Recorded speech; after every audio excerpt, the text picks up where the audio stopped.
In the autumn of 1883, the people of Two Forks, Kansas, watched the Aldous widow do something no one on the plains had ever seen. She was building her house out of the stones in her own field.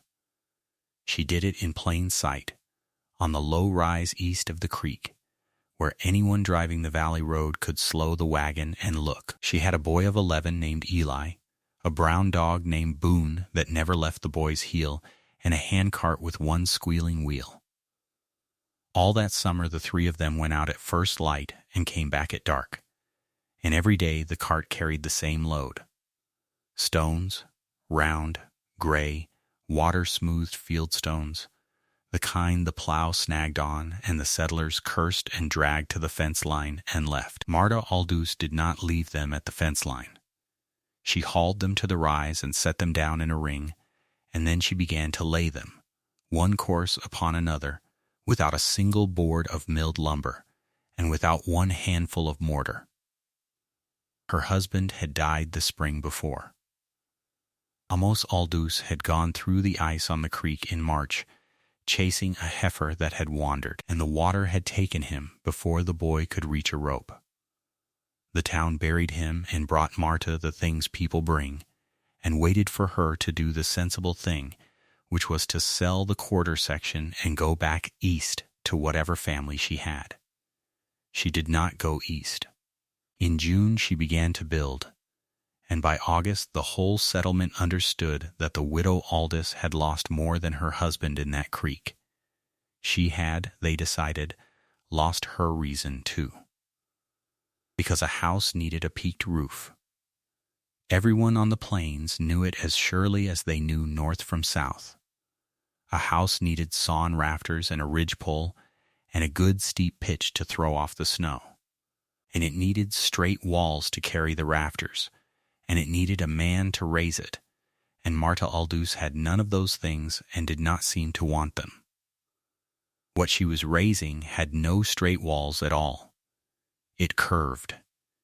Each ring of stone she laid sat a hand's width in from the ring below it, so that the wall leaned inward as it rose, tilting toward the center a little more with every course, bending over the space where a family was meant to live. She was not building a house with a roof on top. She was building a house that became its own roof, a dome of dry stone, low and round and closing overhead, like a great gray loaf set down on the prairie. Del Massey was the first to say out loud what the others were thinking. He reined up on the road one September morning with two other men and watched her seat a stone, and he called across the grass, "Marta, that thing hasn't got a roof." She did not stop working. "It's all roof," she said. "You can't winter in a pile of rock. We'll see what winters and what doesn't." Massey laughed, and the men with him laughed, and one of them, a young hand named Pryor's boy, asked her the question the whole valley wanted answered. Why? Why stone? Why round? Why no lumber? Why any of it? Marta straightened, put a hand to the small of her back, and looked at the sky a moment before she answered him, and what she gave him was 4 words. "Nothing lands on it," she said. Then she bent and picked up the next stone. They rode off telling it as a joke, and by the end of that week the joke had a name. The men in the store called the round gray thing on the rise the grave. It was cruel, and it was easy, and it stuck, because from the road, half built, with its walls curving in over a dark hollow, it did look like something dug rather than raised. The grave, and the widow Aldous and her boy were the 2 fools digging themselves into it before the frost.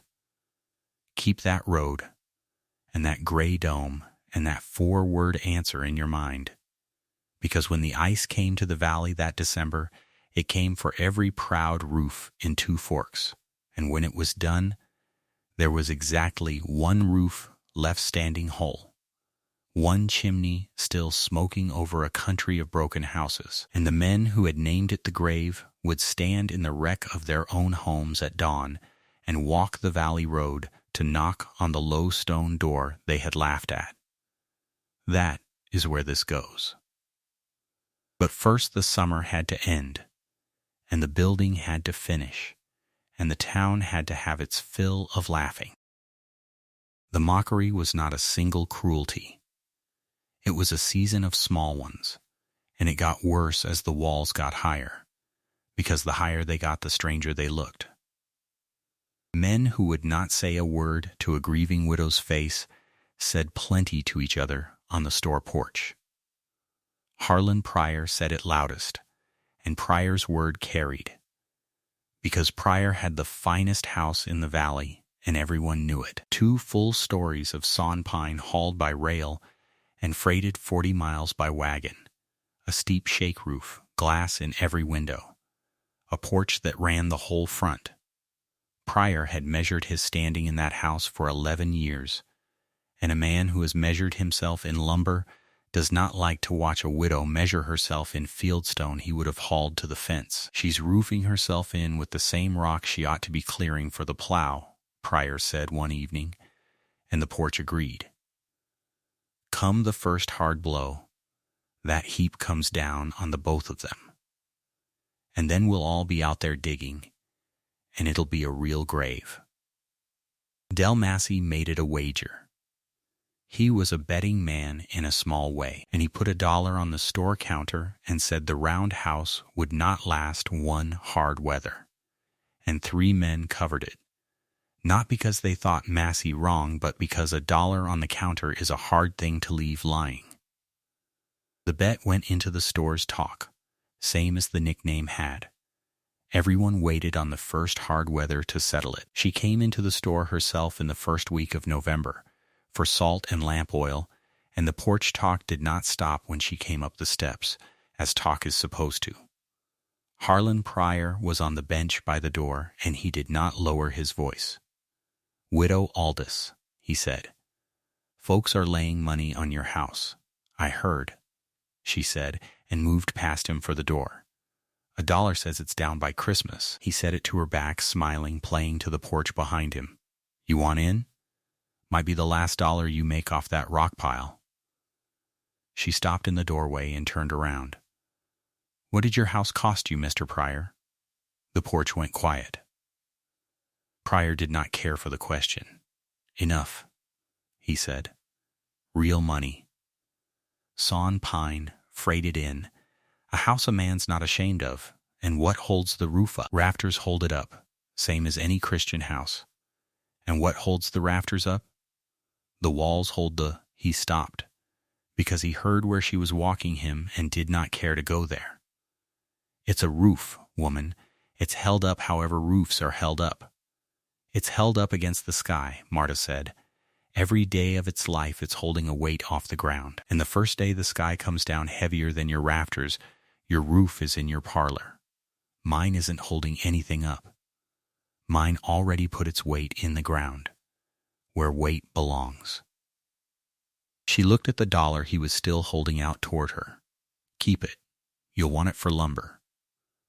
She bought her salt and her oil and walked out past the bench, and Del Massey laughed to cover the quiet. But it did not quite cover it, because a good many men on that porch had just heard a widow explain a thing they did not entirely have an answer for, and they were turning it over even while they laughed.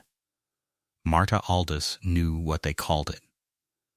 Two Forks was too small for talk not to travel, and Eli came home from the store one afternoon with his ears red and his fists tight, having heard a man laugh about his mother's grave to his face. She sat the boy down on a stone by the fire ring, and she did not tell him the men were wrong, nor tell him not to mind. She told him how the house worked. And in telling an angry 11-year-old how the house worked, she told it plainly enough that it can be told here. A flat roof, she said, or even a peaked one, is a thing braced against the weight above it. A rafter is a stick with a load in the middle and its ends held up, and the load is always trying to snap it in the middle, and the more that lands on it, the harder it pulls. Snow, rain, ice, a man walking the ridge to fix a shingle. It all hangs on that span. Break the span, and the roof falls in. That was every roof in Two Forks. A span held up against the sky, waiting for the day the sky put more on it than the span could hold. Her house had no span. That was the whole of it, she said, and she took up 2 stones to show him. She laid one, then set the second on top but pushed a little inward, past the edge of the first, so it leaned toward the center and hung a little over the hollow.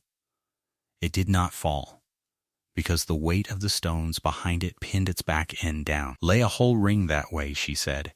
Every ring stepped a hand's width in from the one beneath, and the rings march inward as they climb, leaning over the room, until the last ring at the top is a circle no wider than a wagon wheel, and you close it with a single flat capstone. There is no beam anywhere in it. Nothing spans. Every stone is only leaning on the stones beside it and pressing down on the stones below it, and pressing down is the one thing stone does better than anything else in the world.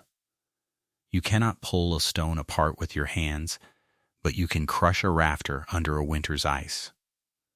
Her house was made of nothing but pressing down. So when the weight comes, she told him, when the snow or the ice or the wind comes and leans on the house does not try to hold it up in the middle where a span would break. There is no middle to break. The weight runs down the curve, stone to stone to stone, straight into the ground the way water runs down the outside of a jug. Nothing lands on it and stays. It all slides to the earth. And the walls, she said, and she laid her palm flat against the 2 feet of stone she had built. 2 feet thick, the whole ring around. A pitched frame house was a single board between a family and the weather, and the cold walked through a board like it was a door left open. But cold could not walk through 2 feet of dry rock in a night, or 2 nights, or 3. The stone soaked up the heat of the hearth all day and gave it back all night, slow, like a creek stone pulled from a summer fire that warms a bed till morning. One fire, banked right, would hold the round house warm for days without another stick of wood. She had done the figuring on it through the whole long spring after Amos died, when she had nothing to do at night but figure and grieve. A house that shed every weight the sky could throw and held its own heat like a covered coal. That was what she was building. Not a grave. The opposite of a grave. Eli asked her how she knew it would work, since no one in the valley had ever seen such a thing, and she told him it was not new. That men had built round, dry stone houses that closed overhead in the old countries for longer than anyone could count, in the poor stony places where there was no timber and there was stone without end, which was exactly the plains, which was exactly here. The settlers had brought the notion that a house was lumber because they had come from wooded country. They had not looked down at what the plow kept snagging. The plains were roofed in stone. Nobody had thought to pick it up. She built through October with the frost already whitening the grass in the mornings. The work was slow and it was heavy, and it did not forgive a lazy stone. Every stone had to be turned in the hands and read, its flattest face found, its best seat chosen, the small chalking stones tucked behind it to lock it and give it its inward tilt. A stone set wrong did not just sit wrong. It threw off the 3 courses above it. Marta laid perhaps 40 stones on a good day and fewer on a bad one, and Eli hauled and Boone lay in the sun on the pile and watched the road, and the ring climbed. By the middle of October the walls had leaned in far enough that she worked from inside on a scaffold of 2 planks, reaching up and out to set each stone over her own head, trusting the ring she had already closed beneath it not to let go. It did not let go. Dry stone laid true does not let go. It only presses down. She had counted every stone that went into it, not out of pride, but because a builder who does not know her count does not know her house. By the last week of October, the count stood near 2,000, and the opening overhead had narrowed to a circle the width of a wagon wheel, and the valley could no longer see into it from the road. The grave had closed its mouth. The capstone she saved for a still, bright morning at the very end of the month. It was a single broad, flat fieldstone she had set aside in June, the best-faced stone she had found all summer, and it took both her arms and all her back to carry it up the inside scaffold. Eli stood below, with both hands raised toward her, not able to help and not able to look away, and Boone stood in the doorway with his ears up. She fitted the capstone over the last small circle of sky, seated it, felt the whole dome take it and settle and hold, 2,000 stones leaning on each other clear down to the ground, and then there was no more sky inside the house. There was a room, round and gray and close and dry, with a hearth at its heart and a hole left for the chimney, and a low door a grown man had to stoop through. And it was hers, and it was finished, and it had not cost $1 of lumber. It had cost a summer of her back and her boys, and the stones the whole valley had cursed and thrown away. 2 men on the road saw her come out through the low door that morning and stand up straight beside the finished dome, and one of them was Del Massey, and Massey did not say anything at all. He looked at the round gray house that was somehow, impossibly, done, and he thought about his dollar on the store counter, and he told himself the first hard weather would still settle it. He was righter than he knew. The reckoning was coming, and it would settle everything. It just would not settle it as Del Massey had bet. The winter of 1883 came on ordinary at first. A skift of snow in November that melted by noon. A cold snap that put ice on the water troughs and passed. The valley went about its business, and the round house sat on its rise with a thin blue thread of smoke standing straight up out of its stone chimney, and the men who passed it noted that the widow and her boy were not dead yet, and figured the reckoning was only postponed. The reckoning came in the second week of December, and it did not come as snow. It came as rain, which was the wrong thing, which was the thing that should have warned them. A warm, wet wind climbed the valley from the south all through one gray afternoon, and it began to rain a little before dark, a fine, steady rain in December when it had no business raining at all. Then the wind swung around hard to the north as it does on the plains, in an hour, in half an hour, and the temperature fell off a cliff. But the rain kept falling into the cold air, and it stopped being rain the instant it touched anything. It touched the grass, and the grass turned to glass. It touched the fence wire, and the wire swelled to the thickness of a rope, clear and shining. It touched the roofs of Two Forks, every proud pitched shake roof in the valley, and it froze there in a skin, and the skin got thicker because the rain did not stop. It fell all night, and it froze where it fell, and the ice on everything in the valley grew. This is the part the town could not see coming, because they had spent all autumn watching the wrong house. Freezing rain does not slide off a roof as snow can. It grips. It builds a solid, clear shell over every shingle, and it fills every valley and gutter and joint, and it does not care about the pitch, and it gets heavier every hour without end, because more rain keeps coming down and adding to it. A roof that will carry a whole winter of dry snow can be crushed in a single night by ice, because ice is water made solid, and water is heavy. And a shell of clear ice 2 inches thick over a whole roof is a load of tons that no rafter in that valley had been built to hold.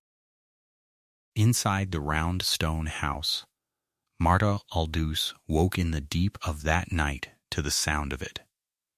Not the sound of the storm, the sound of her own house doing nothing. The ice was hammering down out of the dark onto 2 feet of stone 18 inches over her head, and the stone said nothing, felt nothing, gave nothing. She got up and put a hand flat on the inside of the dome, and it was dry, and it was cool, and it was still. And she could feel through the stone the faint patter of the ice sliding, because that is what the ice did on the smooth curve of the dome. It could not grip a curve that ran away beneath it in every direction. It hit the crown, and it slid, stone to stone, down the outside of the loaf, and off the low eave and onto the ground, and it built up nowhere, because there was no flat and no valley and no joint for it to fill. She banked the fire, and the thick stone around her gave back the day's heat into the room, slow and steady, and the boy slept, and the dog slept, and the thermometer she kept nailed by the door held where it had held all winter. She stood in her dry, warm, round house in the middle of the worst night the valley had ever known, and she listened to the ice run off her roof like rain off a jug, and somewhere out in the dark, for the first time, she heard the other sound. A crack. Far off, sharp, followed by a long, tearing groan, and then a soft, heavy crash that she felt in the soles of her feet more than heard. Somewhere in Two Forks a roof had just come down. It was the Hendren barn, though she did not know that yet. The ice had filled the long, shallow pitch of the barn roof until the ridgepole 40 feet of good pine simply broke in the middle with a report like a rifle, and the whole roof folded down into the barn on top of the stock. Del Massey heard it too, 3/4 of a mile off, from under the shake roof of his own small house, and he lay awake with his wife and listened to the ice tick and build on the shingles a foot over his face, and he began, for the first time, to be afraid of his own roof. His wife heard it in his breathing. "Del," she said into the dark, "what was that?" "Hendren's barn," he said. "The roof." She was quiet a moment, listening to the ice tick and build on the shingles above their own bed. "Ours is steeper than Hendren's," she said. "Steeper throws it off. You said so." "Snow? It throws off," Del said. "This isn't snow." He lay listening to the weight come down out of the dark and grip and thicken over his family, and he thought, though he did not say it to his wife, of a round gray house on the rise, with nothing to grip and nothing to break, and of $1 he had put on a counter, and he was ashamed in the dark, which is the easiest place to be ashamed. He had reason. Through the rest of that night, the valley came apart, roof by roof, and every family in Two Forks lay in the dark and listened to it happen to their neighbors, and waited to learn whether it would happen to them. It was not one crash.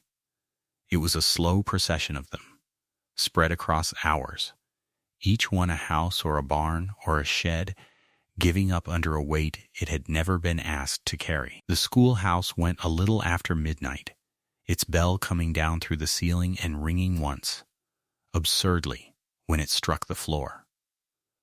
The Massey soddy held, because a sod roof is nearly flat and carries its load straight down onto thick walls. But Massey's frame-lean-to kitchen folded and took the stovepipe with it. Near 2 in the morning, the sharpest crack of all rolled up the whole valley, and that was the church, the pride of Two Forks. Its steep, handsome roof and its little steeple crushing down into the pews under a skin of ice that had turned the whole building into a thing the builders never designed. And then, before dawn, the sound the whole valley would remember. Harlan Pryor's house. 2 full stories of sawn pine, the steep, proud shake roof, 11 years of a man measuring himself in lumber. The ice took it all night, and Pryor sat up all night under it with a lamp, listening to it work, hearing the nails start to draw, and the rafters begin to talk. And near 4 o'clock he got his wife and his 3 children out the front door and down into the root cellar in the yard, and it was well he did, because 20 minutes later the roof of the finest house in the valley came down into the second floor. and the second floor came down into the first.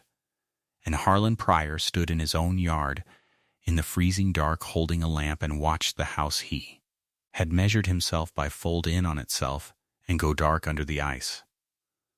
Dawn came slow and gray, and then, all at once, blinding.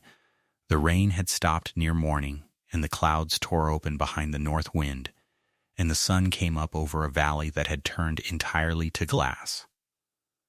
Every blade, every wire, every fallen timber, every broken roof lay sheathed in clear ice, and when the low sun struck it, the whole country lit up like something struck from silver.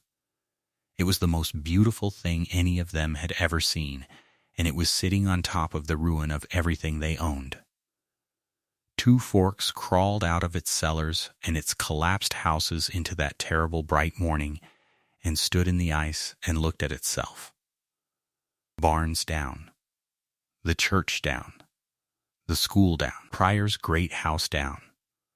Frame houses all along the creek open to the sky, their rooms full of snow-white ice and broken rafters, their families huddled in root cellars and soddies and wagons, stock dead under fallen barns.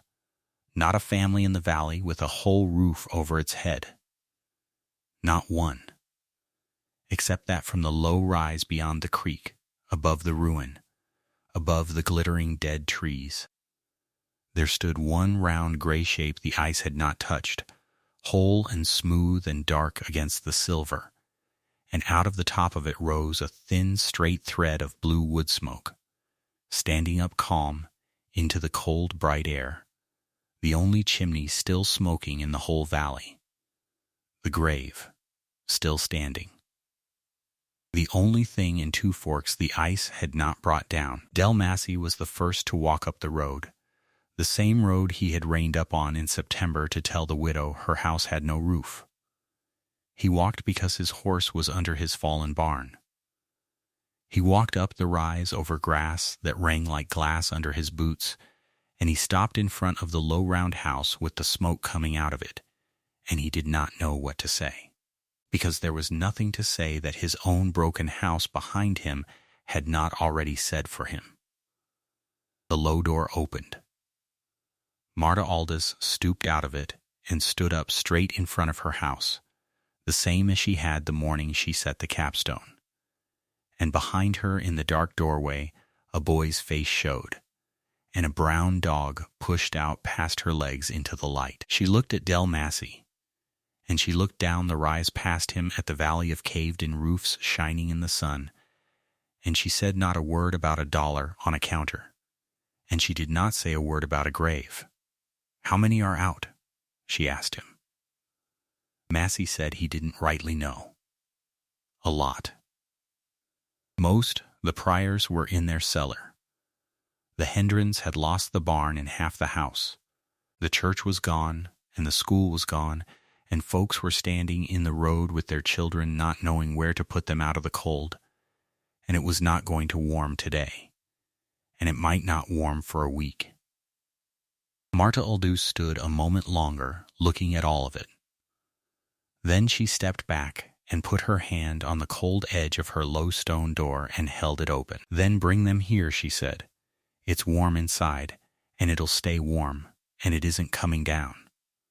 They came up the ringing road all that morning, the families of Two Forks, the ones who had bet the $1, the ones who had named the house, and those who had only laughed along because laughing along is easy. Harlan Pryor came up last, on foot, with his wife and his 3 children and nothing else, past the ruin of every house he had measured himself against. He stopped at the low door and could not, for a moment, stoop through it. Marta Aldous looked at him from inside, by the fire. "There's room," she said. Pryor stood in the ringing cold with his hat in his hands. "I called it a grave," he said, "on that porch. I said it loudest of anybody. I know what you called it. My house is on the ground. All of it." He said it like a man reading a charge against himself. "And yours is standing." "Your children are cold, Mr. Pryor," Marta said, and there was no triumph in it, which was the hardest part for him to bear. "There's room by the fire. Send them in first." He stooped his head under the low door of the house he had called a grave, and he went inside where it was warm, and the woman he had mocked put his 3 children in the place nearest the fire. There is not much to tell after that, and what there is quiet. The round house held them. 2 feet of rock gives back a great deal of heat, and a low round room keeps it, and the families of Two Forks slept on the floor of the widow's dome and ate at her fire for the better part of a week while the ice held the valley shut, and no one froze, and no child took sick, and the thin blue smoke stood up out of the stone chimney every one of those mornings, the only smoke in the valley, until at last the weather broke and the ice let go, and people could begin the long work of finding lumber to raise their roofs again. On the 3rd night, with the ice still holding the valley shut and the round room full of sleeping families, one of the Hendren children, a girl of 6 or 7 who had watched her own roof come down, lay awake by the fire and asked the question children ask, "Why doesn't this one fall?" The room was mostly asleep. Marta Aldous was banking the fire, and she answered the girl low so as not to wake the others. "Because it isn't holding anything up," she said. "It already leaned everything it had into the ground a long time ago, stone by stone. There's nothing left in it that can fall." The girl thought about that. "My pa says it's the only warm house left." "Your pa," said Marta, "is welcome to it as long as the weather wants him."